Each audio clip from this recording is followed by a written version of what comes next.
Welcome back to another technical deep dive here in the debug zone. Today, we're tackling a big question and breaking it down with insights from other users. Hopefully, this clears up some misconceptions and helps you get the answer you need. So, buckle up, stay a little curious, and let's jump right in.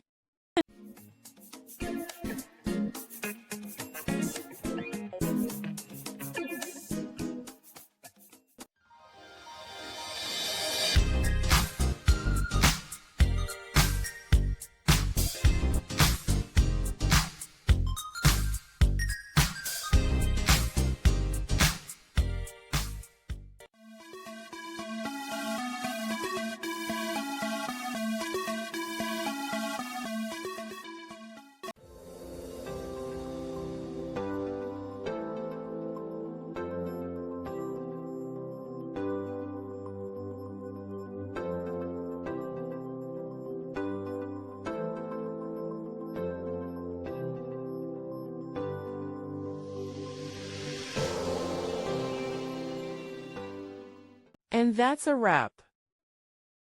I hope you found the answer you were looking for. If you did, take a second to hit that subscribe button. It really helps out. And let me know in the comments which solution worked best for you. See you next time in the debug zone.